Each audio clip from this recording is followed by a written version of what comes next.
ರೀ ಬಿಟ್ಬಿಡಿ ಇದನ್ನೆಲ್ಲ. ಅವ್ರ ಹಾಗ್ ನನ್ನ ಹತ್ರ ಮಾತಾಡೋದಕ್ಕೆ ಕಾರಣ ಅತ್ತೇನೆ ಇವ್ರ ಹತ್ರ ಏನೇನೋ ಹೇಳಿದ್ದಾರೆ, ಅದಕ್ಕೆ ಅವ್ರು ನನ್ನ ಹತ್ರ ಬಂದ್ಬಿಟ್ಟು ಈ ಕೂಗಾಡ್ಕೊಂಡು ಹೋಗ್ತಿದ್ದಾರೆ. ಅವ್ರು ಕೂಗಾಡ್ಬಿಡ್ತಾರೆ, ನೀನ್ ಸುಮ್ಮನೆ ನಿಂತ್ಕೊಂಡ್ಬಿಡ್ತೀಯಾ ಹಿಂಗೆ? ಇಲ್ಲ, ಸರ್ಸರಿಯಾಗಿ ಬೈದ್ ಕಳ್ಸಿದೀನಿ. ನಾವೇ ನಿಯತ್ತಾಗಿ ದುಡಿತಾ ಇಲ್ವಾ? ಬಾಯ್ಲಿ ಬಾ ಬಾ, ಅದು ಕಾರಳಿ ಹೋಗಿ ಕೇಳ್ಕೊಂಬರೋಣ. ನಿಯತ್ತಾಗಿ ಹೆಂಗಮ್ಮ ದುಡಿಯೋದು ಅಂತ ಕೇಳ್ಕೊಂಬರೋಣ ಬಾ. ರೀ ಯಾಕಿದನ್ನ ಇಷ್ಟು ದೊಡ್ಡದ್ ಮಾಡ್ತಿದ್ದೀರಾ? ನನ್ ಗಾಡಿ ಇಲ್ಲೇ ಇದೆ, ನಡೀರಿ. ಲೇ, ಅದೆಂತ ಸಮಸ್ಯೆ ಬಂದ್ರು ನಾನು ಫೇಸ್ ಮಾಡ್ತೀನಿ ಕಣೆ. ಅವಳನ್ನ ಏನ್ ಕೊಂಡ್ಬಿಟ್ಟಿದ್ದಾರೆ ಅಮ್ಮ? ಕೊಡಿಲಿ ಕೀ, ಕೊಡಿಲಿ ನಿಂದು. ಅಕ್ಕ ಇದು ತಗೊಳ್ಳಿ ಅಕ್ಕ, ಈ ಕೀ ನೀವು ಇಟ್ಕೊಳ್ಳಿ. ತಗೊಳ್ಳಿ ಐಟಮ್ಸ್. ಬಾ ಅಕ್ಕ, ಇವಳು ಗಾಡಿನ ಇವ್ರ ಫ್ರೆಂಡ್ ದೇವಿ ಬಂದ್ರೆ ಕೊಟ್ಟು ಕಳಿಸ್ಬಿಡಿ ಮನೆ ಹತ್ರಕ್ಕೆ. ಬಾ ನೀನು ಬಾ, ಏನ್ ಬೇಡ ಮಾತ್ಕಾಳ ನಿಂಗಡಿ. ಶ್ರುತಿ ಅವ್ರ ಅಮ್ಮನಿಗೆ ವಿಷಯ ಮುಚ್ಚಿದ್ದಾಯ್ತು, ಆದ್ರೆ ಅದರಿಂದ ಏನಾದ್ರೂ ಆಗಿದೆಯಾ ಇಲ್ವಾ ಅಂತ ಇನ್ನೂ ಗೊತ್ತಾಗಿಲ್ವಲ್ಲ. ರವಿ, ಏನೋ ಇದು ಇಷ್ಟ ಬೇಗ ಮನೆಗ್ ಬಂದ್ಬಿಟ್ಟಿದ್ಯಾ? ಇದೇನಾದ್ರೂ ಆಫೀಸ್ ಆತೆ? ಈ ಟೈಮ್ಗೆ ಬರ್ಬೇಕು, ಈ ಟೈಮ್ಗೆ ಹೋಗ್ಬೇಕು ಅಂತ ಏನಾದ್ರೂ ಟೈಮಿಂಗ್ಸ್ ಇದೆಯಾ? ನಮ್ಗೆ ಇಷ್ಟ ಬಂದಂಗ್ ನಾವ್ ಬರೋ ಹಾಗಿಲ್ವಾ? ಅಲ್ಲಮ್ಮ, ನಾನೇ ಹಾಗೆ ಹೇಳ್ದೆ, ಸುಮ್ನೆ ನಾರ್ಮಲ್ ಆಗಿ ಕೇಳ್ದೆ. ಅಮ್ಮ ಬಿಡಮ್ಮ, ಅವಳೇನೋ ಟೆನ್ಷನ್ ಇದ್ದಾಳೆ. ಸರಿ ಸರಿ ರವಿ, ನಾನ್ ನಿನ್ನ ಹತ್ರ ಮಾತಾಡ್ಬೇಕು ಕಣೋ. ಹೇಳಮ್ಮ, ಏನ್ ವಿಷಯ? ನಾನು ಒಂಟಿಯಾಗಿ ಮಾತಾಡ್ಬೇಕು. ಅಯ್ಯೋ ಅತ್ತೆ, ಹಾಗೊಬ್ಳೆ ಮಾತಾಡ್ಕೊಂಡ್ರೆ ನೋಡ್ದವ್ರೆಲ್ಲ ತಲೆ ಸರಿಲ್ಲ ಅಂತ ಅನ್ಕೊಡ್ತಾರೆ. ನಾನು ಒಂಟಿಯಾಗಿ ಅಂದ್ರೆ ಪರ್ಸನಲ್ ಆಗಿ ನನ್ ಮಗನ ಹತ್ರ ಮಾತಾಡ್ಬೇಕು ಅಂತ ಹೇಳಿದ್ದು. ಹೌದಾ? ಓಕೆ, ಪರ್ಸನಲ್ ಆಗಿ ಮಾತಾಡ್ಕೊಳ್ಳಿ. ರವಿ, ನಿನ್ ತಲೆ ನೋವ್ತಿದೆ, ನಾನ್ ರೆಸ್ಟ್ ಮಾಡ್ತೀನಿ, ನೀನ್ ಮಾತಾಡ್ಕೊಂಬಾ. ಏನಮ್ಮ, ಏನ್ ವಿಷಯ? ಅಲ್ಲ ಕಣೋ, ಕರ್ಮ ಅಂದ್ರೆ ಇದೇನು ಚೋಕ್ ತುತ್ತಾ ಇದ್ದಾಳೆ, ಎಷ್ಟು ಮಾತಾಡ್ತಾಳೆ ನೋಡು, ನನ್ನೇ ಗದರ್ಸ್ಬಿಟ್ಟು ಹೋಗ್ತಾಳಲ್ಲ. ನಿನ್ ಹೆಂಡ್ತಿನ ಇದಕ್ಕೆ ಕಣೋ, ಗಂಡು ಮಕ್ಕಳನ್ನ ಸಾಕಿ ಬೆಳೆಸಿ ಸೊಸೆ ಅಂದ್ರೆ ತಂದ್ರೆ ಇದೆ ಹಣೆ ಬರ ಎಲ್ಲ ಅತ್ತೆದಿರ್ಗು. ಆಯ್ತು, ಸ್ವಲ್ಪ ಅಡ್ಜಸ್ಟ್ ಮಾಡ್ಕೊಳಮ್ಮ. ಮಾಡ್ಕೋತೀನಿ. ಸರಿ, ಏನ್ ವಿಷಯ ಹೇಳು. ಲೋ, ನಾನು ಬೀಗಿತಿ ಹತ್ರ ಮಾತಾಡ್ದೆ. ನೀನ ಅತ್ಗೆ ಅವ್ರ ಅಮ್ಮ ಹತ್ರನಾ? ಚಿಚಿ, ನಾನ್ ಯಾಕೆ ಅವ್ರ ಹತ್ರ ಮಾತಾಡ್ಲಿ? ಮತ್ತೆ ರೋಹಿಣಿ ಅತ್ಗೆ ಅವ್ರ ಅಮ್ಮ? ಅಯ್ಯೋ, ಅವ್ರು ಬೇರೆ ದೇಶ ಅಲ್ವಾ? ನಾನು ನಿಮ್ಮತ್ತೆ ಬಗ್ಗೆ ಮಾತಾಡ್ತಿರೋದು ಕಣೋ. ನಮ್ಮತ್ತೆ ಶ್ರುತಿ ಅವ್ರ ಅಮ್ಮ ಹತ್ರನಾ? Okay okay okay. ಅವ್ರ ಹತ್ರನೇ ನಾನೇ ಅವ್ರನ್ನ ಬರಕ್ ಹೇಳಿ ಮಾತಾಡ್ದೆ. ಸರಿ, ನಾನು ಅವ್ರ ಹತ್ರ ಏನ್ ಮಾತಾಡ್ದೆ ಅಂತ ನಿನಗೂ ಗೊತ್ತಿರ್ಬೇಕಲ್ಲಪ್ಪ. ಏನ್ ಮಾತಾಡ್ದಮ್ಮ? ನಾನು ತುಂಬಾ ಯೋಚನೆ ಮಾಡ್ದೆ ಕಣೋ. ನಮ್ಮ ಕುಟುಂಬ ಸರಿಯಾಗಿ ನಡಿಬೇಕು ಅಂದ್ರೆ ಕೆಲವೊಂದು ವಿಷಯಗಳನ್ನ ಮಾಡ್ಬೇಕು. ನಿನ್ ಹೆಂಡತಿ ಶ್ರುತಿ ನನಗೆ ಮರ್ಯಾದೆನೇ ಕೊಡ್ತಿ. ಆ ಹೂ ಕಟ್ಟೋಳ್ ಜೊತೆ ಸೇರ್ಕೊಂಡಂತೂ ಒಂದು ಸ್ವಲ್ಪನೂ ಮರ್ಯಾದೆ ಕೊಡ್ತಿಲ್ಲ, ಹಾಳ್ ಮಾಡ್ತಿದ್ದಾಳೆ ನನ್ ಮರ್ಯಾದೆ. ಯಾಕಮ್ಮ ಹಿಂಗೆಲ್ಲ ಮಾತಾಡ್ತಾ ಇದ್ಯಾ? ಅಂತದೇನಾಯ್ತು? ಅಲ್ಲ, ಶ್ರುತಿ ಅವ್ರ ಮಾತ್ರ ಏನ್ ಮಾತಾಡಿದ್ರಿ? ಅದೇನಂದ್ರೆ ರವಿ ರವಿ ನಿದ್ಯಾ? ರವಿ, ಏನ ಎಲ್ಲ ನೀನ್ ಹೆಂಡತಿ ಕರಿಯ ಸೊಂಟ ಬಿಡಿನ? ಏನಾಯ್ತು? ನೀನ್ ಯಾಕೆ ಕೋಪ ಮಾಡ್ಕೊಂಡಿದ್ಯಾ? ಕೋಪ ಮಾಡ್ಕೊಳ್ದಾಳೆ ಇನ್ನೇನ್ ಮಾಡ್ತಾರ ರವಿ? ಮನೇಲಿ ಏನೇ ಆದ್ರೂ ಎಲ್ಲ ನಮ್ ತಲೆಗೆ ಆಗ್ತಿರಲ್ಲ. ಅಲ್ಲ, ಅದ್ಗೆ ನೀವ್ ಯಾಕೆ ಕೋಪ ಮಾಡ್ಕೊಂಡಿದ್ದೀರಾ? ನಾವ್ ಆಜು ಬಾಜು ಅಜೀಬ್ಗಳೇನು? ಎಲ್ಲ ನೀನ್ ಹೆಂಡತಿ ಕರಿಯ ನೀನ್ ಹೆಂಡತಿನ? ವಿಷಯ ಏನು ಅಂತ ಹೇಳಿ ಯಾಕೋ ಸುಮ್ನೆ ಕೂಗಾಡ್ತಾ ಇದ್ಯಾ? ಕರಿಯಲೆ, ನಾವೇ ನಿನ್ ಹೋಟೆಲ್ ಟಿಶ್ಯೂ ಪೇಪರ್ ಏನೋ ಫ್ರೀ ಆಗೆಲ್ಲ ಒರ್ಸ್ಕೊಂಡ್ ಬಿಸಾಕೋದಿಕ್ಕೆ? ಕರಿಯ ನೀನ್ ಹೆಂಡತಿನ? ಯಾಕೋ ಕೂಗಾಡ್ತಿದ್ಯಾ? ಇದು ನಿನಗ್ ಸಂಬಂಧ ಪಡ್ತಾ ಇರೋ ವಿಷಯ, ನೀನ್ ಸೈಲೆಂಟ್ ಆಗಿದ್ ಬಿಡು, ನೀನ್ ಇದಕ್ಕೆ ತಲೆ ಹಾಕ್ಬಿಡ. ಕರಿಯ ನೀನ್ ಹೆಂಡತಿನ? ಎಲ್ಲ ಸೋನ್ಬಿಡಿ, ಸೋನ್ಬಿಡಿ. ರೂಮಲ್ಲಿ ಇದ್ದಾಳ ಕರಿ, ಮತ್ತೆ ನೀನೇನ ಕರಿಯೋದು? ಮಾಡ್ತೀನಿ ಒಳಗೆ ಬರ, ಇಲ್ಲಿ ಬರ ಭಯ ಎಲ್ಗೋ ಸೋನ್ಬಿಡಿ. ನಾನ್ ಅಂದ್ಕೊಂಡ ಹಾಗೆ ಇಲ್ಲೇನೋ ಆಗ್ತಿದೆ. ಶ್ರುತಿ ಅವ್ರ ಅಮ್ಮನೇ ಈ ಗಲಾಟೆ ಹುಟ್ಟಾಕಿರ್ಬೇಕು. ಇರ್ಲಿ ನಡೀಲಿ. ಸೂರ್ಯ, ಮೈಕೋ, ಏನ್ ಅನ್ಕೊಂಡಿದ್ಯಾ? ನಿಮ್ಮಮ್ಮ ಬಂದು ಮೀನಾಗೆ ಬಾಯ್ ಬಂದಂಗೆಲ್ಲ ಮಾತಾಡೋಗ್ತಾ ಇದಾರೆ. ಅಯ್ಯೋ, ನಮ್ಮಮ್ಮ ನನಗೂ ಕಾಲ್ ಮಾಡಿದ್ರು, ನನಗೂ ಏನನ ಅಂದ್ರು. ಇದೆಲ್ಲ ಆಗಿದ್ರೆ ನಿಮ್ ತಾಯಿಯಿಂದ, ಹೋಗಿ ಅವ್ರನ್ನೇ ಕೇಳಿ. ನಿಮ್ಮಮ್ಮ ನನ್ಗೆ ಯಾಕೆ ಬೈದ್ರು? ಅದ್ಕೆ ಅದ್ ಬಂದ್ ಶ್ರುತಿನ್ ಕೇಳಿದ್ರೆ ಅವ್ರನ್ನೇ ಕೇಳ್ಬೇಕಾಗಿತ್ತು. ಪಯ್ಯ, ಏನು ಜಾಸ್ತಿ ಮಾತಾಡಿದ್ರೆ ಹಂಗೆ ಹಾಕೊಂಡು ಕೂತು ಬಿಡ್ತೀನಿ. ನೀನ್ ಯಾಕೆ ಕೋಪ ಮಾಡ್ಕೊಂತ ಇದ್ಯಾ? ಅವ್ರು ಬಾಯಿ ಬಂದ್ ನನ್ ಬೈದಿರ, ನಾವು ಸುಮ್ನೆ ಹಂಗೆ ಇದ್ಬಿಡ್ಬೇಕಾ? ಬರ್ಬೇಕಾ? ಅಲ್ಲ, ಬಂದ್ ಬೈತಿರೋದು ಅವ್ರ ಅಮ್ಮ. ಇವಳು ಬಂದ್ ಕೇಳಿದ್ರೆ ಇವಳೇನ್ ಹೇಳ್ತಾಳೆ? ಏನ್ ಎಲ್ರು ಬಾಯಿ ಬಂದಾಗ ಬಂದು ಕೂಗಾಡ್ತಿರಲ್ಲ ನನ್ ಮೇಲೆ? ಯಾರು ಇದೆಲ್ಲ ಮಾಡಿದ್ರಲ್ಲ, ಹೋಗಿ ಅವ್ರ ಹತ್ರನೇ ಹೋಗಿ ಕೇಳಿ. ಏನ್ ಗಲಾಟೆ? ಏನ್ ಕೂಗಾಡ್ತಾ ಇರೋದು? ಎಲ್ಲ ಆ ಸೂರ್ಯನೇ ಮಾಡ್ತಿರೋದು. ಈ ಮನೇಲಿ ಗಲಾಟೆ ಅಂತ ಶುರು ಆದ್ರೆ ಅದು ಅವನಿಂದ ತಾನೆ. ಏನ ನಮ್ಮ ಹತ್ರನೇ ದಿಮಾಗ್ ತೋರ್ಸಕ್ ಬರ್ತಾಜಾ? ಹೌದು, ಹಾಗೆ ಅನ್ಕೊಳ್ಳಿ. ನಾನ್ ಮಾತಾಡೋದೇ ಹೀಗೆ. ಶ್ರುತಿ, ನೀನ್ ಟೆನ್ಷನ್ ತಗೊಂಬೇಡ, ನಾನು ನೋಡ್ಕೊಂತೀನಿ. ಇದು ಏನ್ ಮಾಡ್ತೀರಾ ನೀವು? ಶ್ರುತಿ ಬೇಡ, ಶ್ರುತಿ ಸರಿ ಇರಲ್ಲ. ಶ್ರುತಿ ಹೀಗೆಲ್ಲ ಮಾತಾಡಿದ್ರೆ ಭಯ ಇಲ್ಲ. ನಿಮ್ ಹತ್ರ ಮಾತಾಡಿದವ್ರ ಅಮ್ಮ, ಹೋಗ ಅವ್ರ ಅಮ್ಮನ್ ಕೇಳಿಬೇಕಾದ್ರೆ ಇವ್ನ ಯಾಕೆ ಡಿಸ್ಟರ್ಬ್ ಮಾಡ್ತಾ ಇದ್ದೀರಾ? ಈ 4 ಜನ ಕಿತ್ತಾಡ್ತಾ ಇರೋದು ಇದೆಲ್ಲ ಯಾಕೆ? ಮೊದ್ಲು ಅವ್ರು ಏನ್ ಹೇಳಿದ್ರು ಫಸ್ಟ್ ಹೇಳಿ. ಹೌದು ರೀ, ಇವ್ರು ಯಾಕೆ ಕಿತ್ತಾಡ್ತಾ ಇದಾರೆ? ನನ್ನ ಕೇಳಿದ್ರೆ ಎಲ್ಲಾ ಮೀನಿಂದನೇ ಆಗ್ತಿರ್ಬೇಕು. ನಿನ್ನ ಕೇಳ್ತಾ ಇದೀನಲ್ಲ, ದೊಡ್ಡ ತಿಕ್ಕಲ್ ತಿಮ್ಮಿ ನೀನು, ನಿನಗೇನ್ ಗೊತ್ತಿರುತ್ತೆ ಕರ್ಮ. ಅಯ್ಯೋ, ನನ್ನನ್ ಯಾಕೆ ತಿಕ್ಕಲ್ ತಿಮ್ಮಿ ಅನ್ನೋದು? ಅವತ್ತು ಸುಮ್ನೆ ಇರ್ಲಾರ್ದೆ ರೋಹಿಣಿ ವಿಷಯಕ್ಕೆ ತಲೆ ಹಾಕಕ್ ಹೋದ್ಲು, ಇವತ್ತು ಶ್ರುತಿ ವಿಷಯಕ್ಕೆ ತಲೆ ಹಾಕಿದಾಳೆ, ಅದಕ್ಕೆ ಉಗಿತಾ ಇದ್ದಾರೆ. ಶ್ರುತಿ ಅವಳನ್ನ ಸುಮ್ನೆ ಬಿಡ್ತಾಳಾ? ಅದಕ್ಕೆ ಸರಿಯಾಗಿ ವಿಚಾರಿಸ್ಕೊಳ್ಳಿ. ಹಾ, ಇನ್ನು ಜೋರ್ ಗಲಾಟೆ ಆಗುತ್ತೆ, ನೋಡ್ತಾ ಇರಿ. ನನಗ್ ಗೊತ್ತಿ ಚಕ್ಲ ಮಜಾ ಮಾಡಕ್ಕೂ ಬರಲ್ಲ ಈ ಅಪ್ಪಂಗೆ. ಜಾಸ್ತಿ ಮಾತಾಡೋಣ ಹೇಳ್ತಾ ಇದೀನಿ. ಏಯ್, ಯಾವಾಗ್ಲೂ ಮನೇಲಿ ನಿಂದೆ ಗಲಾಟೆ ಕಣೋ. ನಾನ್ ಹೇಳೋ ಅಷ್ಟು ಹೇಳಿದೀನಿ. ಇನ್ಮೇಲೆ ನಾನ್ ಸುಮ್ನೆ ಇರಲ್ಲ ನೋಡು. ಇದುವರೆಗೂ ಅದಕ್ಕೆ ಗೌರವ ಕೊಟ್ಟು ಸುಮ್ನೆ ಇದೀನಿ. ಆಮೇಲೆ ನಾನ್ ನೋಡ್ಕೊಂಡು ಸುಮ್ನೆ ಇರಲ್ಲ, ಹೇಳ್ತಾ ಇದೀನಿ ಇವಾಗ. ವಾಗ ಇಲ್ಲಿಗೆ ಎಲ್ಲ ಮುಗ್ದೋಯ್ತು. ಈ ಮುಂದೆ ನಾವು ನಿಮ್ ವಿಷಯಕ್ಕೆ ಬರೋಣ, ನೀವು ನಮ್ ವಿಷಯಕ್ಕೆ ಬರ್ಬೇಡಿ. ಏನಾಯ್ತು ಅಂತ ಹೇಗೆ ಕಿರ್ಚಾಡ್ತಾ ಇದಾರೋ ನೀವೆಲ್ಲ?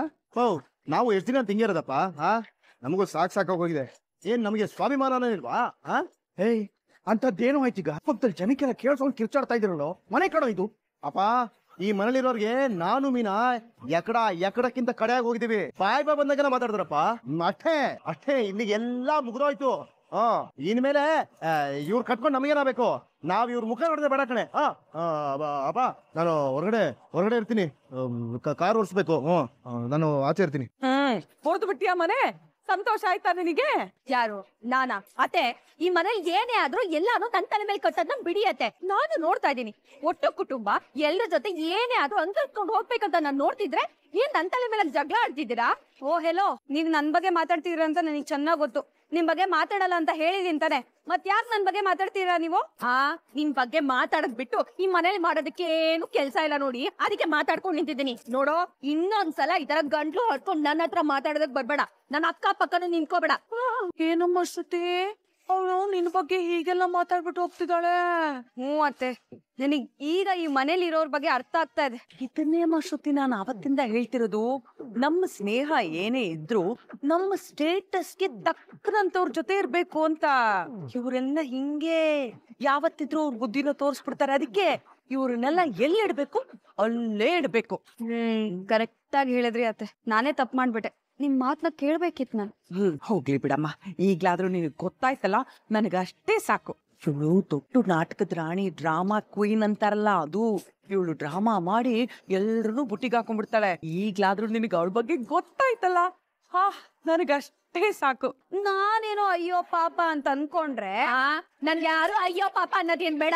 ನಾನೇ ಎಲ್ರಿಗೂ ಅಯ್ಯೋ ಪಾಪ ಅನ್ಕೊಂಡು ಬೇಯಿಸಾಕ್ತಿಲ್ವಾ? ಅಯ್ಯೋ, ನಾನ್ ಹೇಳಿದ ನಿಮ್ಗೆ ಅಯ್ಯೋ ಪಾಪ ಅನ್ಕೊಂಡು ನಮಗ್ ಮಾಡೋದಿಕ್ಕೆ. ನೀವ್ ನಿಮ್ ಕೆಲ್ಸ ನೋಡ್ಕೊಂಡ್ರಿ ಹೋಗ್ರೆ.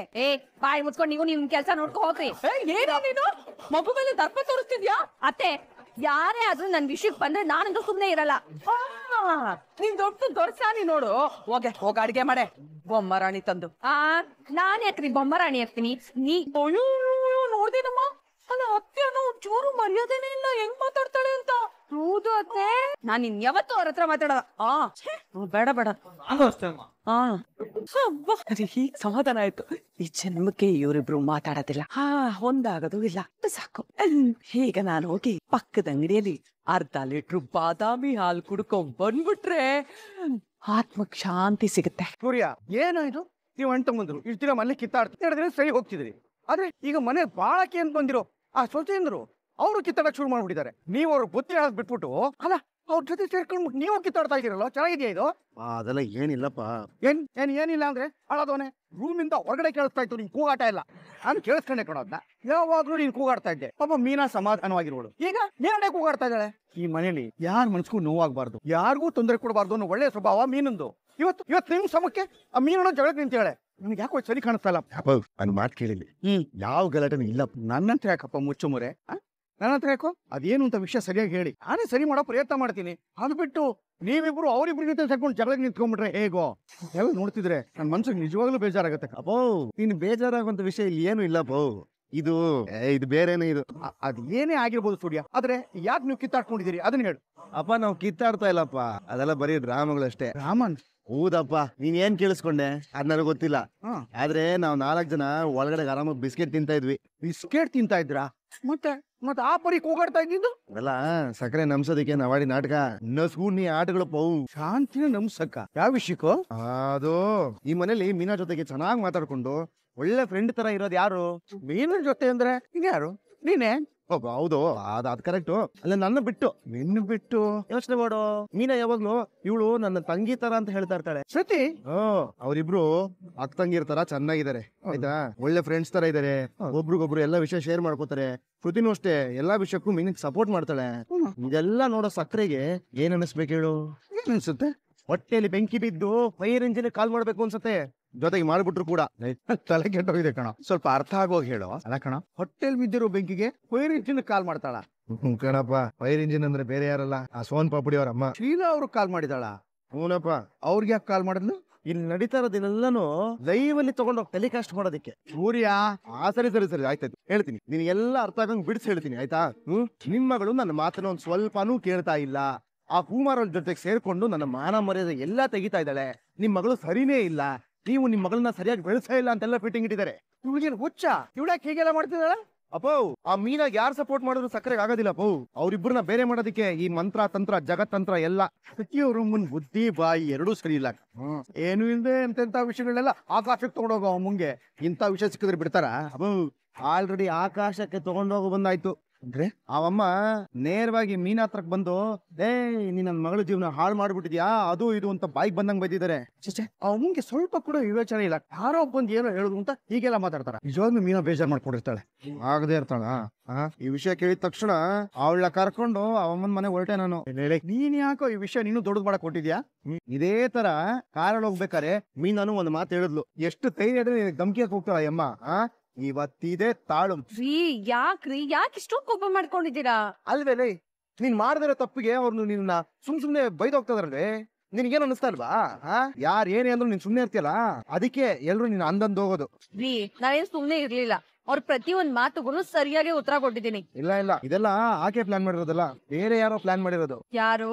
ಇನ್ಯಾರು? ಆ ಶ್ರುತಿ ಅವ್ರಪ್ಪ 2 ಸಲ ಒದೆ ತಿಂದ್ರು ಬುದ್ಧಿ ಬಂದಿಲ್ಲ ಮುಂಡೆದಿಕ್ಕೆ. ಇವತ್ತು ಒಡೆ ಪಾಯಸ ನೈವೇದ್ಯ ಮಾಡಿ ಬಂದ್ಬಿಡೋಣ ಬಿಡು. ಆಯ್ತು, ಇವಾಗ ಎಲ್ಲಿ ಹೋಗ್ತಿದ್ದೀರಾ? ಇನ್ನೆಲ್ಗೆ? ತಿಥಿ ಮನೆಗೆ. ಅಲ್ಲಿಗೆ ಹೋಗಿ ಈ ವಿಷಯನ ಇನ್ನಷ್ಟು ದೊಡ್ಡದ್ ಮಾಡ್ತೀರಾ? ಮತ್ತೆ ಆಕೆ ಬಂದು ನಿನ್ನ ಹತ್ರ ಜಗಳ ಆಡ್ಕೊಂಡು ಹೋಗಿಲ್ವೇನೆ? ಅವ್ರ ಹತ್ರ ಮಾತಾಡಿ ಏನು ಆಗಲ್ಲ. ಇದಕ್ಕೆಲ್ಲ ಕಾರಣ ಅತ್ತೆ. ಹೌದು ಶ್ರುತಿ ನಾನು ಕ್ಲೋಸ್ ಆಗಿರೋದು ಅತ್ತೆಗೆ ಒಂಚೂರು ಇಷ್ಟ ಆಗ್ತಲ್ಲ. ಅವರು ನಂಗೆ ಆಗಕ್ ಸಪೋರ್ಟ್ ಮಾಡ್ತಿದಾರಲ್ಲ, ಅದಕ್ಕೆ ಅವ್ರು ಹೀಗ್ ಮಾಡಿದಾರೆ. ಸರಿ ಆಯ್ತು, ಹಂಗಂದ್ರೆ ಅವ್ರ ಹತ್ರ ನಾವು ಕೇಳಿದ್ರೆ ಯಾವ ಪ್ರಯೋಜನನೂ ಇಲ್ಲ ನನ್ಗೆ ಇದ್ ಗೊತ್ತಿಲ್ಲ ಅಂತ ಒಂದೇ ಮಾತಲ್ಲಿ ತಳ್ಳಾಕ್ತಾರೆ. ಇದೆಲ್ಲ ಇಲ್ಲಿಗೆ ನಿಲ್ಲಲ್ಲ ನನ್ನ ಶ್ರುತಿನ ಬೇರೆ ಮಾಡೋದಕ್ಕೆ ಏನಾದ್ರೂ ಒಂದ್ ಪ್ರಯತ್ನ ಮಾಡ್ತಾನೆ ಇರ್ತಾರೆ. ಇವಾಗ ಏನ್ ಮಾಡ್ಬೇಕು ಅಂತೀಯಾ? ಇದಕ್ಕಿರೋದು ಒಂದೇ ಸೊಲ್ಯೂಷನ್ ನಾವು ರವಿ ಮತ್ತೆ ಶ್ರುತಿ ಜೊತೆ ಜಗಳ ಮಾಡ್ಕೋಬೇಕು. ಪಾಪ ಕಡೆ ರವಿಗಾನು ನಾವ್ಯಾಕೆ ಅವ್ರ ಜೊತೆ ಕಿತ್ತಾಡ್ಕೋಬೇಕು? ಅಯ್ಯೋ, ನಿಮ್ಮ ಕಿತ್ತಾಡ್ತಿರೋ ತರ ನಾಟಕ ಮಾಡ್ಬೇಕು. ನನ್ಗೂ ಅವ್ರಿಗೂ ಆಗ್ತಿಲ್ಲ, ನಾನು ಶ್ರುತಿ ಮಾತಾಡ್ತಾ ಇಲ್ಲ ಅಂತ ಅತ್ತೆ ಅನ್ಕೊಂಡ್ರೆ ಸಾಕು.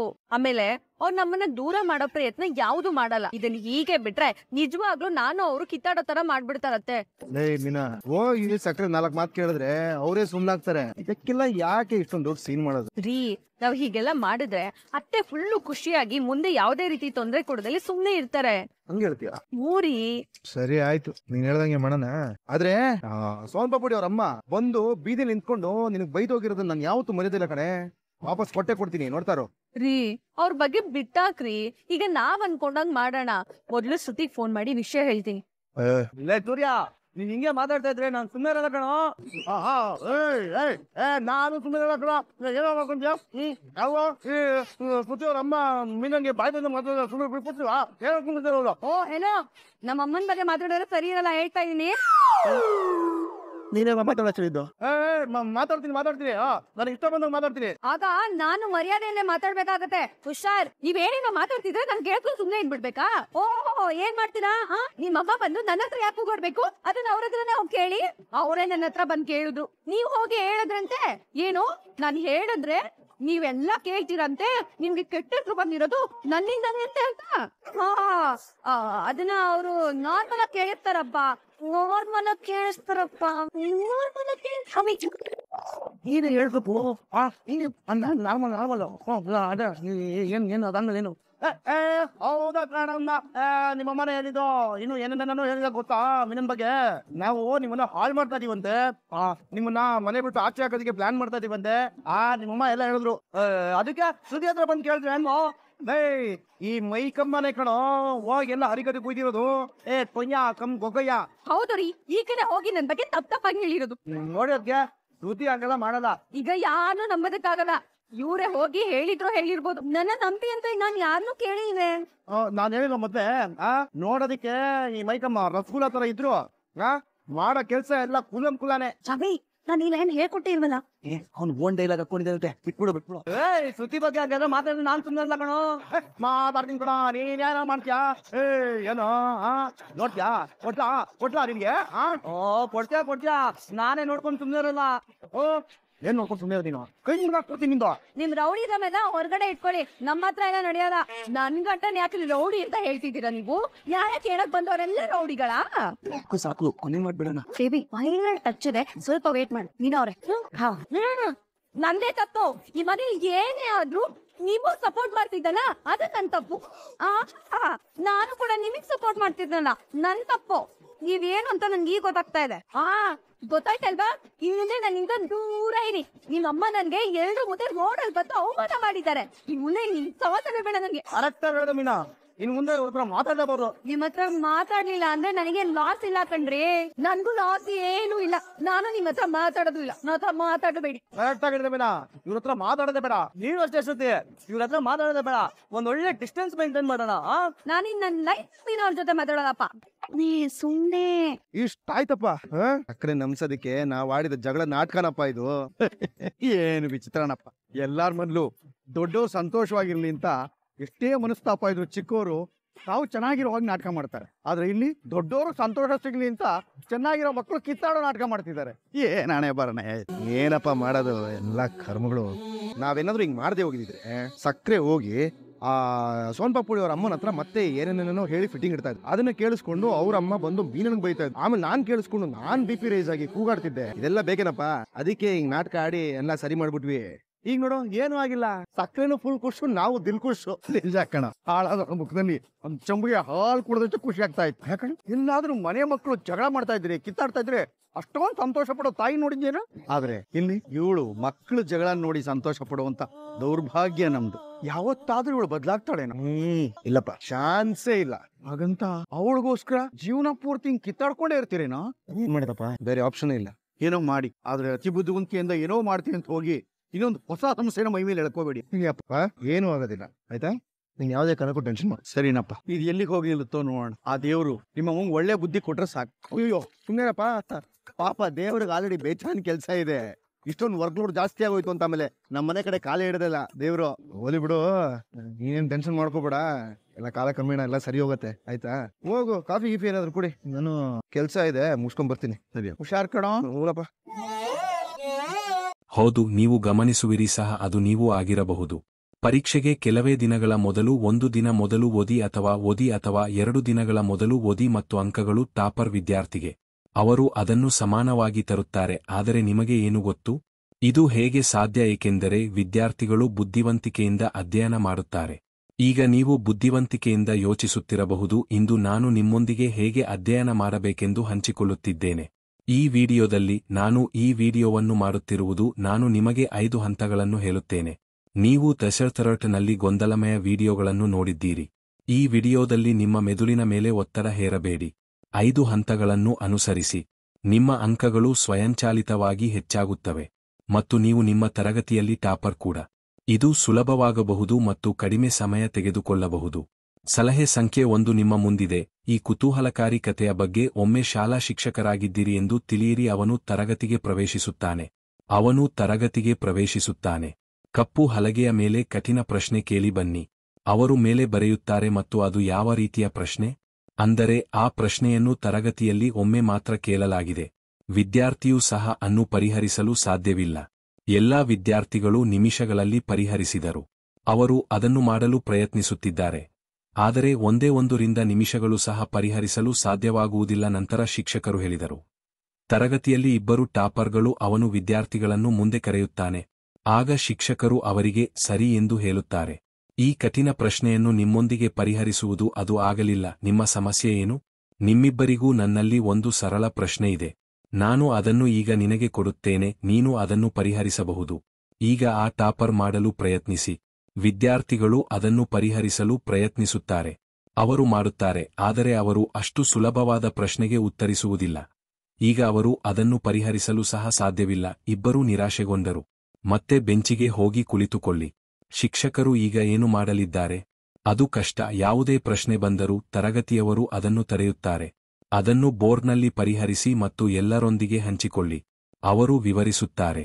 ಆ ಪ್ರಶ್ನೆಯನ್ನು ನಿಜವಾಗಿಯೂ ಹೇಗೆ ಪರಿಹರಿಸುವುದು, ಏನು ಮಾಡಬೇಕು ಮತ್ತು ಈಗ ಆ ಶಿಕ್ಷಕ ವರ್ಗ ಇಬ್ಬರೂ ಸರಾಸರಿ ವಿದ್ಯಾರ್ಥಿಗಳು ಫಾರ್ವರ್ಡ್ ಮಾಡುವವರಿಗೂ ಅಷ್ಟೇ ಸುಲಭ. ಟಾಪರ್ಗಳಿಗೆ ನೀಡಿದ ಪ್ರಶ್ನೆಯಂತೆಯೇ ಇದೆ. ಅವನು ಪರಿಹರಿಸಲು ಪ್ರಶ್ನೆಯನ್ನು ನೀಡುತ್ತಾನೆ ಮತ್ತು ಆಘಾತಕಾರಿಯಾಗಿ ಆ ಸರಾಸರಿ ವಿದ್ಯಾರ್ಥಿಗಳು ಸುಲಭವಾದ ಪ್ರಶ್ನೆಗಳನ್ನು ಪರಿಹರಿಸಿದರೆ, ಟಾಪರ್ಗಳು ಇದ್ದರೆ ಅವರು ಈ ಪ್ರಶ್ನೆಗೆ ಉತ್ತರಿಸುತ್ತಾರೆ. ಇದನ್ನು ಪರಿಹರಿಸಲು ಸಾಧ್ಯವಾಗಲಿಲ್ಲ, ಆದರೆ ಇದು ಸರಾಸರಿ ವಿದ್ಯಾರ್ಥಿಗಳು ಅದನ್ನು ಪರಿಹರಿಸಿದರು. ತರಗತಿಯಲ್ಲಿದ್ದವರೆಲ್ಲರೂ ಅದನ್ನು ನೋಡಿ ಆಘಾತಕ್ಕೊಳಗಾಗುತ್ತಾರೆ ಮತ್ತು ನೀವು ಕೂಡ ಆಘಾತಕ್ಕೊಳಗಾಗಬೇಕು, ಸರಿ? ಇದು ಹೇಗೆ ಸಾಧ್ಯ? ಏಕೆಂದರೆ ಆ ಇಬ್ಬರು ಟಾಪರ್ ವಿದ್ಯಾರ್ಥಿಗಳು ಶಿಕ್ಷಕರು ಕರೆಯುತ್ತಾರೆ. ನಂತರ ಅವರ ಮನಸ್ಸಿನಲ್ಲಿ ಈಗಾಗಲೇ ಒತ್ತಡ ಇದೆ. ನಮ್ಮಲ್ಲಿ ಈಗಾಗಲೇ ಒಂದು ಇದೆ, ನಮಗೆ ಒಂದು ಪ್ರಶ್ನೆಯನ್ನು ನೀಡಲಾಯಿತು ಮತ್ತು ನಿಮಿಷಗಳಲ್ಲಿ ಅದಕ್ಕೆ ಉತ್ತರಿಸಲಾಯಿತು. ನೀವು ಉಳಿಸಲು ಪ್ರಯತ್ನಿಸಿದರೂ ಸಹ ನಮಗೆ ಅದು ಸಾಧ್ಯವಾಗಲಿಲ್ಲ. ಈಗ ನಮಗೆ ಇನ್ನೊಂದು ಇದೆ. ಆ ಪ್ರಶ್ನೆ ಕೇಳಲಾಗಿದೆ, ಅಂದರೆ ಅದು ಅವರ ಮೆದುಳಿನಲ್ಲಿದೆ. ಆ ಒತ್ತಡದಿಂದಾಗಿ ಈಗಾಗಲೇ ಒತ್ತಡವಿದೆ. ಅವರು ಒಂದು ಸರಳ ಪ್ರಶ್ನೆಯನ್ನು ಕೇಳಿದರು. ಅದನ್ನು ಪರಿಹರಿಸಲು ಸಾಧ್ಯವಾಗಲಿಲ್ಲ, ಆದರೆ ಅದು ಸರಾಸರಿ ವಿದ್ಯಾರ್ಥಿಗಳು ಯಾರೇ ಆಗಿರಲಿ ಮುಂದೆ ಕರೆಯುವ ಮೊದಲೇ ಶಿಕ್ಷಕರಿಗೆ ಕರೆ ಬಂದಿತ್ತು. ಅವರು ಕಠಿಣ ಪ್ರಶ್ನೆಗೆ ವಿವರಣೆಯನ್ನು ನೀಡುತ್ತಾರೆ. ಅವರ ಮೆದುಳಿಗೆ ಏನಾಯಿತು? ಪ್ರಶ್ನೆಗೆ ಎಷ್ಟೇ ಒತ್ತಡವಿರಲಿ ಅವರಿಗೆ ಇದು ಕಠಿಣ ಪ್ರಶ್ನೆ, ಅದು ಕಡಿಮೆಯಾಗುತ್ತಿದೆ. ಈಗ ಆ ಸರಾಸರಿ ಕಂಡುಬಂದಿದೆ. ಪರಿಹಾರವೆಂದರೆ ವಿದ್ಯಾರ್ಥಿಗೆ ಒಂದು ಸರಳ ಪ್ರಶ್ನೆ ಕೊಟ್ಟಾಗ ಅವು ತುಂಬಾ ಸರಳವಾಗಿರುತ್ತವೆ. ನೀವು ಅದನ್ನು ಪರಿಹರಿಸಿದ್ದೀರಿ ಎಂದು ಹೇಳಬಹುದು. ನೀವು ನಮಗೆ ಕಥೆಯನ್ನು ಏಕೆ ಹೇಳುತ್ತಿದ್ದೀರಿ? ಏಕೆಂದರೆ ಈ ಕಥೆ ನಿಮಗೆ ತುಂಬಾ ಮುಖ್ಯವಾಗಿದೆ. ಮುಖ್ಯ ಮತ್ತು ಅದು ನಮ್ಮ ಪಾಯಿಂಟ್ ಸಂಖ್ಯೆ. ನನ್ನ ವಿಡಿಯೋಗಳ ಬಗ್ಗೆ ಅತಿಯಾಗಿ ಯೋಚಿಸುವುದನ್ನು ತಪ್ಪಿಸಿ ಸಹೋದರ. ನಾನು ಈ ರೀತಿಯ ಬಹಳಷ್ಟು ಕಾಮೆಂಟ್ಗಳನ್ನು ಕೆಳಗೆ ನೋಡಿದೆ. ನಾವು ಓದುತ್ತಿದ್ದೇವೆ, ಆದರೆ ಪರೀಕ್ಷೆಗೆ ನಾವು ಹೋದ ನಂತರ ಎಲ್ಲವನ್ನೂ ಮರೆತು ಬಿಡುತ್ತೇವೆ. ಒಂದು ಪ್ರಶ್ನೆಗೆ ಉತ್ತರ ನನಗೆ ನೆನಪಿಲ್ಲ. ಹುಡುಗರೇ, ಇದು ಏಕೆ ಸಂಭವಿಸುತ್ತದೆ ಎಂದು ನನಗೆ ಅರ್ಥವಾಗುತ್ತಿಲ್ಲ. ಇದು ಏಕೆ ಸಂಭವಿಸುತ್ತದೆ ಎಂದು ನೀವು ಭಾವಿಸುತ್ತೀರಿ? ನೀವು ಓದುತ್ತಿದ್ದೀರಿ, ಆದರೆ ತುಂಬಾ ಕಾರ್ಯನಿರತರಾಗಿದ್ದೀರಿ. ನಿಮ್ಮಲ್ಲಿ ಹಲವರು ಹೀಗೆ ಯೋಚಿಸುತ್ತಿದ್ದೀರಿ. ವಿದ್ಯಾರ್ಥಿಗಳು ಹೀಗೆ ಯೋಚಿಸುತ್ತಿದ್ದಾರೆ, ಅಲ್ವಾ? ಪರೀಕ್ಷೆಯಲ್ಲಿ ನನಗೆ ಎಷ್ಟು ಅಂಕಗಳು ಬರುತ್ತವೆ? ಪರೀಕ್ಷೆಯಲ್ಲಿ ಉತ್ತಮ ಅಂಕಗಳನ್ನು ಪಡೆದರೆ, ನಾನು ಬರದಿದ್ದರೆ ಏನಾಗುತ್ತದೆ? ನನ್ನ ಸ್ನೇಹಿತರು ಏನು ಹೇಳುತ್ತಾರೆ? ಫಲಿತಾಂಶ ಚೆನ್ನಾಗಿಲ್ಲದಿದ್ದರೆ ನನ್ನ ಆಯ್ಕೆ. ನೀವು ಇದನ್ನು ಪ್ರತಿದಿನ ಮಾಡದಿದ್ದರೆ ಏನಾಗುತ್ತದೆ? ನೀವು ಇದರ ಬಗ್ಗೆ ಅತಿಯಾಗಿ ಯೋಚಿಸುತ್ತಿದ್ದೀರಿ. ಅಂತಹ ನಕಾರಾತ್ಮಕ ಆಲೋಚನೆಗಳಿಂದ ಬ್ರೈನ್ ವಾಶ್ ಮಾಡುವುದು. ಅವರು ಅದನ್ನು ತುಂಬಿಸಿ ಒಮ್ಮೆ ಓದುತ್ತಾರೆ. ಯೋಚಿಸಿ, ನಿಮ್ಮ ಮೆದುಳು ಈಗಾಗಲೇ ಹೀಗಿದೆ. ಅಂತಹ ಆಲೋಚನೆಗಳು ನಕಾರಾತ್ಮಕ ಆಲೋಚನೆಗಳಿಂದ ತುಂಬಿರುತ್ತವೆ. ನೀವು ಪ್ರಕ್ರಿಯೆಯೊಂದಿಗೆ ಗಂಟೆಗಳ ಕಾಲ ಅಧ್ಯಯನ ಮಾಡಿದರೂ, ನೀವು ಗಂಟೆಗಳ ಕಾಲ ಅಧ್ಯಯನ ಮಾಡುತ್ತೀರಿ. ನೀವು ಗಂಟೆಗಟ್ಟಲೆ ಅಧ್ಯಯನ ಮಾಡಿದರೂ ಸಹ, ಗಂಟೆಗಳ ಕಾಲ ಅಧ್ಯಯನ ಮಾಡಿದರೂ ಸಹ ಅದು ನಿಮ್ಮ ಮೆದುಳಿನಲ್ಲಿಯೂ ಹೊಂದಿಕೊಳ್ಳುವುದಿಲ್ಲ ಮತ್ತು ನಿನಗೆ ಇದು ನೆನಪಿಲ್ಲ. ಅತಿ ದೊಡ್ಡ ಶತ್ರು ವಿದ್ಯಾರ್ಥಿಗಳು ಅತಿಯಾಗಿ ಯೋಚಿಸುತ್ತಿದ್ದಾರೆ. ಈ ಸಮಸ್ಯೆಯಿಂದಾಗಿ ವಿದ್ಯಾರ್ಥಿಗಳ ಸ್ನೇಹಿತರು ಓದಲು ಬರುವುದಿಲ್ಲ. ಆದರೆ ಹುಡುಗರೇ, ನೀವು ಇದನ್ನು ಮುಗಿಸಿದ್ದೀರಿ. ನೀವು ಯೋಚಿಸುವುದನ್ನು ನಿಲ್ಲಿಸಿದರೆ ನೀವು ನಂಬುತ್ತೀರಿ. ನೀವು ದಿನಕ್ಕೆ ಗಂಟೆಗಳ ಕಾಲ ಓದಬೇಕಾಗಿಲ್ಲ. ಅವರು ಕಡಿಮೆ ಓದುತ್ತಾರೆ, ಆದರೆ ಉತ್ತಮ ಅಂಕಗಳನ್ನು ಪಡೆಯುತ್ತಾರೆ. ಅವರು ಬರಲು ಪ್ರಾರಂಭಿಸುತ್ತಾರೆ ಮತ್ತು ಹೀಗೆ. ವಿದ್ಯಾರ್ಥಿಗಳು ಯಾರೇ ಆಗಿರಲಿ ಅವರು ದಾರಿ ತಪ್ಪಿದ್ದಾರೆ. ಅವರು ಹಗಲಿನ ವೇಳೆಯಲ್ಲಿ ಅಧ್ಯಯನ ಮಾಡಿದರೂ ಸಹ ಅವರು ಉತ್ತಮ ಅಂಕಗಳನ್ನು ಪಡೆಯುತ್ತಾರೆ, ಏಕೆಂದರೆ ಅವರು ಇದರ ಬಗ್ಗೆ ಅತಿಯಾಗಿ ಯೋಚಿಸುವುದಿಲ್ಲ. ನಾಳೆ ಏನಾಗುತ್ತದೆ? ನಾನು ವಿಕಲವಾದರೆ ಏನಾಗುತ್ತದೆ? ಸಮರೇಖೆ ದಾಟಿದರೆ ಏನಾಗುತ್ತದೆ ಎಂದು ಯೋಚಿಸುವುದು. ಅವರು ಕುಳಿತಾಗ ಏನು ಯೋಚಿಸುತ್ತಾರೆ? ಈ ಪರೀಕ್ಷೆಗೆ ಒಂದು ವಿಷಯದ ಬಗ್ಗೆ ಯೋಚಿಸಿ. ನಾನು ನನ್ನ ಅತ್ಯುತ್ತಮ ಪ್ರಯತ್ನ ಮಾಡುತ್ತೇನೆ ಮತ್ತು ದಿನದ ಅಂತ್ಯವನ್ನು ನೀಡುತ್ತೇನೆ. ಅವರಿಗೆ ಒಳ್ಳೆಯ ಅಂಕಗಳು ಬರುತ್ತವೆ, ಅದೇ ಮುಖ್ಯ ವಿಷಯ. ಮೊದಲನೆಯದನ್ನು ನೆನಪಿಡಿ, ತಪ್ಪಿಸಿ. ಅತಿಯಾಗಿ ಯೋಚಿಸುವ ಅಂಶ ಸಂಖ್ಯೆ 2 ಹುಲಿ ತಂತ್ರ. ಇದು ಅತ್ಯಂತ ಮುಖ್ಯವಾದದ್ದು. ಟೈಗರ್ ಯಾವ ತಂತ್ರ ಅಂತ ನಿಮಗೆ ಗೊತ್ತಾ? ಅದು ಪ್ರತಿದಿನ ಬೇಟೆಯಾಡುವುದಿಲ್ಲ. ಅದು ವಾರಕ್ಕೆ 1 ಅಥವಾ 2 ಬಾರಿ ಮಾತ್ರ ಅದು ಬೇಟೆಯಾಡಲು ಹೋಗುತ್ತದೆ. ಆದರೆ ಅದು ಯಾವಾಗ ನೀವು ಬೇಟೆಯಾಡಲು ಹೋದರೆ ಆಗ ಒಟ್ಟು ಶಕ್ತಿ, ಒಟ್ಟು ಗಮನ, ಇದು ಅತ್ಯುತ್ತಮ ತೂಕವನ್ನು ನೀಡುತ್ತದೆ ಆಟವಾಡಲು. ಮತ್ತು ಈ ಪರೀಕ್ಷೆಯ ಅಂತ್ಯ ನೀವು ಇತ್ತೀಚಿನ ದಿನಗಳಲ್ಲಿ ಹುಲಿಯಂತೆ ಇದ್ದೀರಿ. ನೀವು ಗಂಟೆಗಳ ಕಾಲ ಅಧ್ಯಯನ ಮಾಡಬೇಕಾಗುತ್ತದೆ. ಗಂಟೆಗಳು ಓದಿ ಅದು ಮುಖ್ಯವಲ್ಲ, ಆದರೆ ನೀವು ಯಾವುದೇ ಅಧ್ಯಯನ ಮಾಡುತ್ತಿದ್ದರೂ ಅದರಲ್ಲಿ ನಿಮ್ಮ ಅಂಶವೇ ಇದೆ. ನಿಮ್ಮ ಅತ್ಯುತ್ತಮವಾದದ್ದನ್ನು ನೀಡಿ. ನಿಮ್ಮ ವಿಷಯ ಹೀಗೆ. ನೀವು ಓದುತ್ತಾ ಸ್ವಲ್ಪ ಸಮಯ ಕಳೆದಿರಬೇಕು, ಆದರೆ ಸ್ವಯಂಚಾಲಿತವಾಗಿ ನಿಮ್ಮ ಕೈ ಮೊಬೈಲ್ ಮೇಲೆ ಇರುತ್ತದೆ. ನಿಮ್ಮ ಮನಸ್ಸು ಇದ್ದಕ್ಕಿದ್ದಂತೆ ಬದಲಾಗುತ್ತದೆ. ನಾನು ನೀರು ಕುಡಿಯಲು ಹೋಗುತ್ತೇನೆ. ಸ್ವಲ್ಪ ಹೊತ್ತು ಹೊರಗೆ ಹೋಗಿ ಈ ಕೋಣೆಗೆ ಹಿಂತಿರುಗಿ. ನೀವು ಹೊರಗೆ ಹೋಗುತ್ತೀರಿ ಮತ್ತು ನೀವು ಮಾಡುತ್ತೀರಿ ತಿಳಿಯದೆ, ನಾನು 1 ಗಂಟೆಯ ನಂತರ ಕೋಣೆಗೆ ಹಿಂತಿರುಗಿದೆ. ಇದು ಎಷ್ಟು ಬಾರಿ ಸಂಭವಿಸಿದೆ? ನಾವು ನಿಮ್ಮೊಂದಿಗೆ ಅಧ್ಯಯನ ಮಾಡುತ್ತೇವೆ, ಆದರೆ ಗಮನದಿಂದ ಅಲ್ಲ. ಟೈಗರ್ ಸ್ಟ್ರಾಟಜಿ ಹೇಳುವುದು ಕಡಿಮೆ. 4 ಗಂಟೆ ಓದಿ, 5 ಗಂಟೆ ಓದಿ, 6 ಗಂಟೆಗಳ ಕಾಲ ಮಾತ್ರ ಓದಿ ಅಥವಾ ಓದಿ ಅದು ಮುಖ್ಯವಲ್ಲ, ಆದರೆ ಆ ಸಮಯದಲ್ಲಿ ನೀವು ಅದಕ್ಕೆ ಪೂರ್ಣ ಏಕಾಗ್ರತೆ ಬೇಕು. ಎಲ್ಲಾ ವಿಧಾನಗಳನ್ನು ಮರೆತು ಬಿಡಬೇಕಾಗುತ್ತದೆ. ನಿಮ್ಮ ಮೊಬೈಲ್ ಫೋನ್ ಅನ್ನು ನಿಮ್ಮಿಂದ ದೂರವಿಡಿ. ಅದನ್ನು ನಿಮ್ಮ ಕೋಣೆಯಲ್ಲಿ ಇರಿಸಿ ಲಾಕ್ ಮಾಡಿ. ನಿಮ್ಮ ಬಳಿ ನಿಮ್ಮ ಪುಸ್ತಕಗಳು ಮಾತ್ರ ಇರಬೇಕು. ನಿಮ್ಮ ಎಲ್ಲಾ ಗೊಂದಲಗಳನ್ನು ಸಮಯಕ್ಕೆ ಶೂನ್ಯಗೊಳಿಸಿ. ಪಾಯಿಂಟ್ ಸಂಖ್ಯೆ 3 ಪೂರ್ಣಗೊಳಿಸಬೇಕು. ವಿದ್ಯಾರ್ಥಿಯ ಮುಖಕ್ಕೆ ಮ್ಯಾನೇಜ್ಮೆಂಟ್ ಹೀಗೆ ಮಾಡುತ್ತದೆ. ಅತ್ಯಂತ ದೊಡ್ಡ ಸಮಸ್ಯೆಗಳಲ್ಲಿ ಒಂದು ವೈಯಕ್ತಿಕವಾಗಿ ಅನೇಕ ಜನರು ಇದನ್ನು ನನ್ನಲ್ಲಿ ಕೇಳಿದ್ದಾರೆ. ಅಣ್ಣ, ನನಗೆ ಸಮಯವಿಲ್ಲ ಅಣ್ಣ. ಪರೀಕ್ಷೆಗಳು ತುಂಬಾ ಹತ್ತಿರದಲ್ಲಿವೆ. ಸಮಯ ಹೇಗಿದೆ? ನಾನು ಅದನ್ನು ನಿಭಾಯಿಸಬೇಕು ಅಣ್ಣ. ನನ್ನ ಪರೀಕ್ಷೆಗಳು ಈಗಾಗಲೇ ಮುಗಿದಿವೆ. ಅವರು ಪ್ರಾರಂಭಿಸಿದ್ದಾರೆ, ನಾನು ಇನ್ನೂ ಓದುತ್ತಿದ್ದೇನೆ. ನಾನು ಟೈಮ್ ಟೇಬಲ್ ಪರಿಶೀಲಿಸಿದರೂ ಪ್ರಾರಂಭಿಸಲಿಲ್ಲ. ನಾನು ಕೂಡ ಅದನ್ನು ರಚಿಸಿದೆ, ಆದರೆ ನೀವು ಅನುಸರಿಸಲು ಸಾಧ್ಯವಾಗದಿದ್ದರು. ನಿಮಗೆ ತುಂಬಾ ಅನುಮಾನಗಳಿವೆ. ಯಾವುದಾದರೂ ಇದೆಯೇ? ಈಗ ಗಮನ ಹರಿಸುತ್ತಿದ್ದೇನೆ. ಕೇಳಿ, ಇದು ಟೈಮ್ ಟೇಬಲ್ ಅಂತ ಯಾರು ಹೇಳಿದ್ರು? ಅನೇಕ ಜನರು ನಿಮ್ಮನ್ನು ರಚಿಸಲು ಕೇಳಿದ್ದಾರೆ. ಅವರು ನನಗೆ ಒಂದು ಟೈಮ್ ಟೇಬಲ್ ರಚಿಸಲು ಹೇಳುತ್ತಾರೆ. ಆದರೆ ನಾನು ಹೇಳುತ್ತಿರುವುದು ವೇಳಾಪಟ್ಟಿ ಕೊನೆಯ ದಿನಗಳಲ್ಲಿ, ಏಕೆಂದರೆ ಸೃಷ್ಟಿಸಬೇಡಿ. ವೇಳಾಪಟ್ಟಿ ನಿಮಗೆ ಸಹಾಯ ಮಾಡುವುದಿಲ್ಲ. ಬದಲಾಗಿ ದೈನಂದಿನ ಗುರಿಗಳನ್ನು ರಚಿಸಿ. ಅಂದರೆ ನೀವು ಇಂದು ಏನು ಮಾಡುತ್ತಿದ್ದೀರಿ, ನಾಳೆ ಏನು ಮಾಡಬೇಕು. ನೀವು ಹೀಗಿದ್ದೀರಿ ಎಂದು ಭಾವಿಸೋಣ. ಅವರು ಒಂದು ವೇಳಾಪಟ್ಟಿಯನ್ನು ರಚಿಸಿರುತ್ತಾರೆ. ರಂತೆ ನಾನು ಇದನ್ನು ರವರೆಗೆ ಮಾಡುತ್ತೇನೆ. ನಾನು ಈ ಅಧ್ಯಾಯವನ್ನು ಓದಲೇಬೇಕು. ಈಗ ಸಮಯ. ನಿಮಗೆ ಅಗತ್ಯವಿಲ್ಲದ ದೈನಂದಿನ ಗುರಿಗಳ ಟೇಬಲ್ ಇಂದು ಬರೆಯಿರಿ. ನಂತಹ ಅಧ್ಯಾಯವಿದೆ. ನಾನು ಅದನ್ನು ಪೂರ್ಣಗೊಳಿಸಬೇಕು. ಈಗ ಏನೇ ಆಗಲಿ ಮಧ್ಯರಾತ್ರಿಯವರೆಗೆ ನೀವು ಅದನ್ನು ಓದಲೇಬೇಕಾದರೂ ಆ ಅಧ್ಯಾಯ ಪೂರ್ಣಗೊಂಡಂತೆ. ಅಧ್ಯಾಯವನ್ನು ಪೂರ್ಣಗೊಳಿಸಬೇಕು. ಈ ಮನೋಭಾವ ಬೆಳೆಸಿಕೊಳ್ಳುವವರೆಗೂ ನಾನು ನಿದ್ರಿಸುವುದಿಲ್ಲ. ನಿಮ್ಮ ದೈನಂದಿನ ಗುರಿಗಳನ್ನು ಬರೆದಿಡಿ. ನಿಮ್ಮ ಗುರಿಗಳನ್ನು ಸಾಧಿಸಿ ಅದನ್ನು ಮಾಡಿ. ಇದು ಸಾಕು. ನೀವು ಹೇಳಬಹುದು, ಪ್ರೋ ಗೋಲುಗಳು ನಾವು ಬರೆಯುತ್ತಿದ್ದೇವೆ, ಆದರೆ ಅವುಗಳನ್ನು ಸಾಧಿಸಲು ಸಾಧ್ಯವಿಲ್ಲ. ನನಗೆ ಸಮಯವಿಲ್ಲದ ಕಾರಣ ನಾನು ಅದನ್ನು ಮಾಡಲು ಸಾಧ್ಯವಿಲ್ಲ. ಇಲ್ಲ, ಆದರೆ ನಿಮಗೆ ಯಾರು ಹೇಳಿದರು? ನಿಮಗೆ ಸಮಯವಿಲ್ಲ ಎಂದು ನೀವು ಹೇಳುತ್ತೀರಿ, ಆದರೆ ನಿಮಗೆ ತುಂಬಾ ಸಮಯವಿದೆ. ನೀವು ಅದನ್ನು ನೋಡಲು ಸಾಧ್ಯವಿಲ್ಲ. ನೀವು ಈಗ ಮಾಡಬೇಕಾಗಿರುವುದು ನಿಮ್ಮ ಮನಸ್ಥಿತಿಯನ್ನು ಬದಲಾಯಿಸುವುದು. ಬದಲಾವಣೆ ತರಲೇಬೇಕು. ಆದರೆ ಈಗ ಹೇಗೆ? ನೀವು ಇಲ್ಲಿಯವರೆಗೆ ಏನು ಮಾಡುತ್ತಿದ್ದೀರಿ? ನೀವು ಇದರ ಬಗ್ಗೆ ಯೋಚಿಸುತ್ತಿದ್ದೀರಿ. ನಾವು ಓದಲು ಒಂದು ಟೈಮ್ ಟೇಬಲ್ ರಚಿಸಿ. ಬೆಳಿಗ್ಗೆ 4 ಗಂಟೆಯಂತೆ ನಾವು 8 ಗಂಟೆಯವರೆಗೆ, ಮಧ್ಯಾಹ್ನ 1 ರಿಂದ 2 ಗಂಟೆಯವರೆಗೆ ಅಧ್ಯಯನ ಮಾಡುತ್ತೇವೆ. ನಾವು ಸಂಜೆ 4 ಗಂಟೆಯವರೆಗೆ ಅಧ್ಯಯನ ಮಾಡುತ್ತೇವೆ. ನಾವು ರವರೆಗೆ ಓದುವಾಗ ನೀವು ಇದನ್ನು ಓದಬಹುದು. ಅವರು ಒಂದು ಟೈಮ್ ಟೇಬಲ್ ಅನ್ನು ರಚಿಸುತ್ತಿದ್ದಾರೆ, ಆದರೆ ಇಂದಿನಿಂದ ನೀವು ಓದಲು ಹೀಗೆ ಮಾಡಬಾರದು. ಟೈಮ್ ಟೇಬಲ್ ರಚಿಸಬೇಡಿ. ಉಳಿದವು ಅವರಿಗಾಗಿ ಒಂದು ವೇಳಾಪಟ್ಟಿಯನ್ನು ರಚಿಸಿ. ಅಂದರೆ ನೀವು ಇಡೀ ದಿನ ಗಂಟೆಗಳ ಕಾಲ ಓದಬೇಕು. ನೀವು ಈಗ ಅದನ್ನು ಓದಬೇಕು. ಬೆಳಿಗ್ಗೆ ಎಚ್ಚರವಾದ ನಂತರ ಏನು ಮಾಡಬೇಕು? ಈಗ ನೀವು ನನಗೆ 8 ರಿಂದ 9 ವರ್ಷ ಎಂದು ಹೇಳಬಹುದು. ನಾನು ಸ್ನಾನ ಮಾಡಬೇಕು. ಉಪಹಾರ.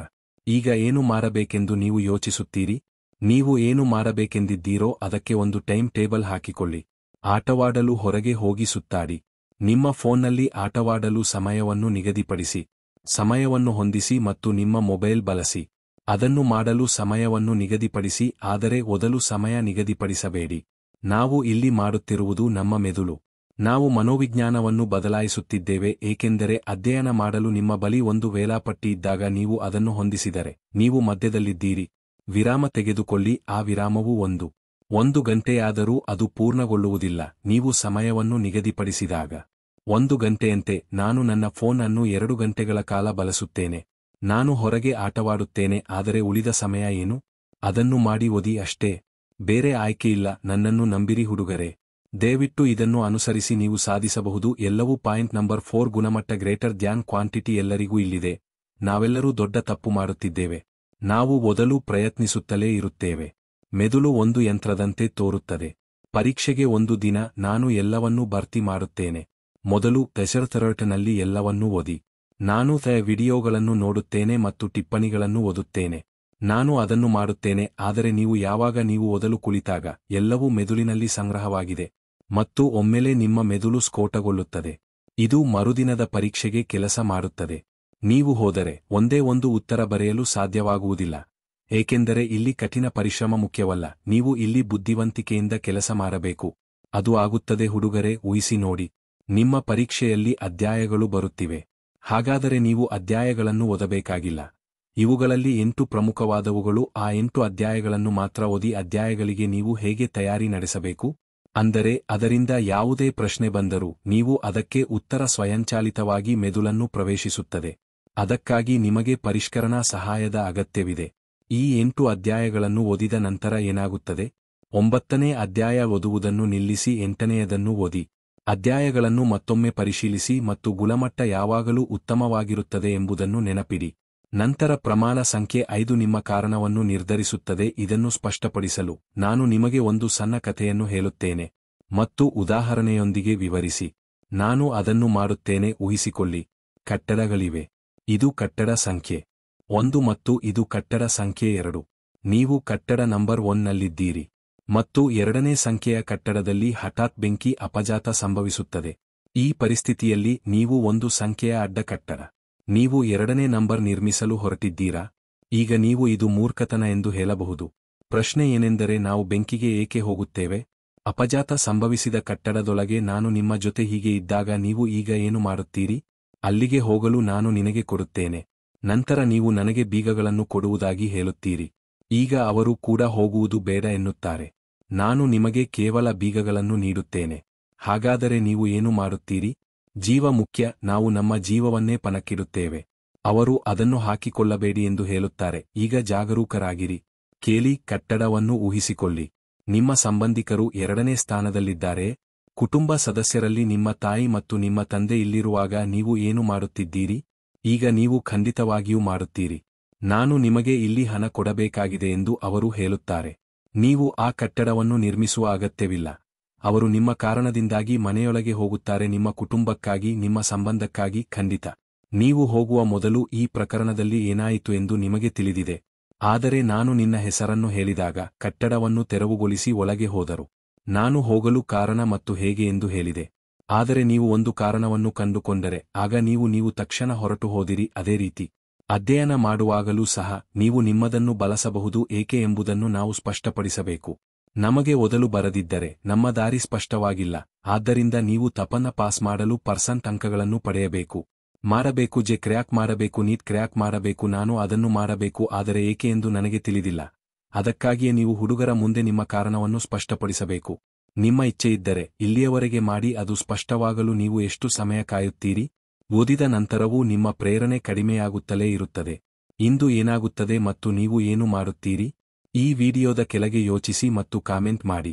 ನೀವು ಹಾಗೆ ಮಾಡಲು ಕಾರಣವೇನು? ಅದು % ಎಂದು ನೀವು ಏಕೆ ಭಾವಿಸುತ್ತೀರಿ? ಅಂಕಗಳು ಬೇಕಾಗಿ ನೀವು ತರಗತಿಯಲ್ಲಿ ಏಕೆ ಇದ್ದೀರಿ? ನೀವು ತಪನೆಯಲ್ಲಿ ಏಕೆ ಉನ್ನತ ಸ್ಥಾನ ಪಡೆಯಬೇಕು ಮತ್ತು ನಾನು ಜೆಡಲ್ ಅನ್ನು ಒಡೆಯಲು ಬಯಸುತ್ತೇನೆ?